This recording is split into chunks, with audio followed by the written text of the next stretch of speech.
Hello everyone, Chris Fawcett from the Headache and Pain Management Centre here for your Tuesday afternoon. And we've had a few emails actually come from last week talking about pain and what they can do about it. And one of the questions that's been happening is that, or one of the things that we see a lot of, is people that have had pain for quite a while, so more than sort of a number of months, sometimes even up to sort of 10 years. And I thought I would answer one of those queries today regarding this. So when we have, g'day there, thanks for the like. When we're talking about pain itself, we need to talk about why the pain is there, okay? And most people actually come to see us have got one of two questions, okay? The first question is, why is my pain there? And the second question is, what can I do about it?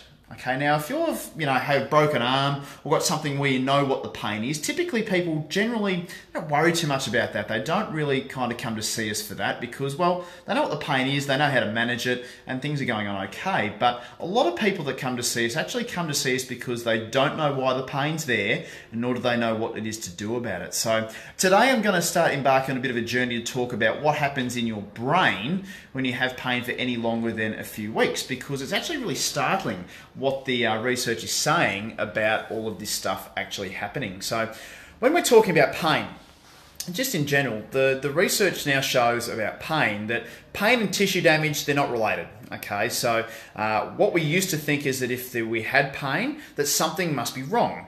Now, what we now know is that maybe you can have pain, you can have all sorts of really nasty pains where there's nothing wrong, and on the other token, you can have very severe damage and not have a lot of pain at all. Hello there, type in underneath and say hello if you're there.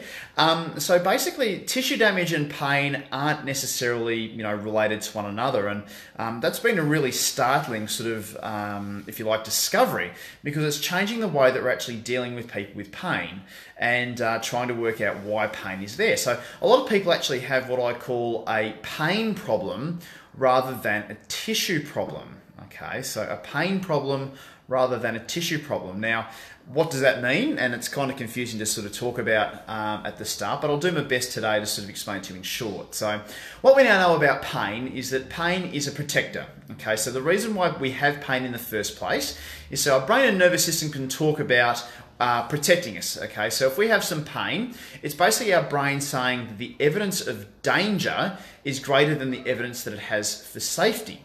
Now, as we know with brains, sometimes they make really bad decisions on our behalf, okay? So with our brains, often what can happen is that we decide that, you know what, it's bedtime, but we're going to stay up and watch another show, even though we know that we're going to be tired tomorrow. That's a bad decision. Our brains make these decisions for us all the time. It's the same when we see something like an optical illusion, okay? So if we're seeing one of those optical illusions where, like the blue and gold dress that might have been on YouTube, type in if you saw the blue and gold dress on sort of Facebook or YouTube a couple of years ago, the blue and white or the black and blue dress, which was the same colour.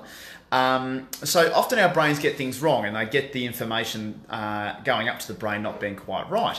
And on some people, when it comes to pain, things actually feel really, really bad and the pain is real. Okay, so that's really important to note, is that the pain is real, but the reason for the pain being there may not be what you think it is. And the reason why the pain is there most of the time is that your brain becomes overprotective. Okay, so g'day Dana, nice to see you there. So when it comes to pain, it means your brain is deciding to protect you, and when you have pain for any longer than sort of 2 months, 3 months, it means that tissue damage is generally all healed up by then, but your brain has become overprotective. So your brain is doing too good a job at actually looking after you to protect you from doing the things that actually hurt, so walking or getting up from sitting or things like that. But what's actually happening is that the protection is no longer useful. Okay, it's actually not useful at all, and it's actually downright annoying. So what happens is that your brain gets into this overprotective type manner here, and what happens is that you change your behavior because it hurts. Okay, so if your back hurts, you're not going to move, especially if you don't know what's going on. So there's all these questions that are continually sort of filtering around in your brain trying to work out what's happened. And consciously, all we're feeling as the person is the pain. So we don't actually know what it is to do about it. And a lot of the time, we take the safe option and actually don't do anything. We actually stop moving. We often stay quiet and out of things. We often get a little bit nervous about it.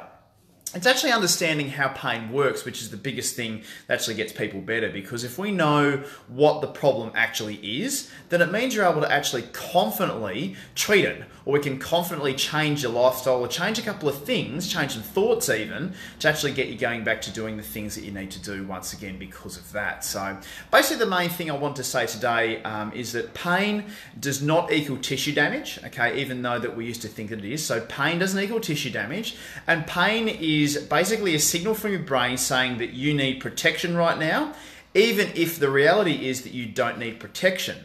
And the way to treat it is to find out why your brain is trying to protect you so hard, and that can be a physical reason, it can be a psychological reason, it can be a social reason, or it can be a reason that can be even more, how can I say it, even more abstract or obscure. Sometimes even a smell or something else can cause the pain to happen. And what we need to do is to teach your brain that these things are safe. Okay, and that can take a little bit of time, can take a little bit of effort to do that, but it's actually showing your brain that it doesn't need the protection that it's actually, showing you that it needs, and actually showing you more that your brain is safe, that the circumstances are safe, and getting that smoke alarm to go off when there's an actual fire going on instead of a bit of burnt toast. So, yeah. Hey, if you want to know a little bit more about chronic pain and what it is that we do and how we might be able to help you, type in underneath below, type in chronic pain below, because this is a new area of neuroscience that we're going through, which is really, really exciting. We've had some really good results with some people that didn't think they could do anything about things. So type in underneath chronic pain, and we'll get back to you. We'll start a conversation over private messenger and talk more about how we might be able to help. If you know anyone who has got chronic pain who'd like to talk to us, or would just like to talk about this video about pain not being tissue damage and pain being an overprotective brain which is causing that, type in their name below, like, share and comment, and we'll be very happy to get back to you. Hey, that's your Tuesday video. Happy to talk to you once again, and we'll talk to you once again soon. Cheers, bye for now.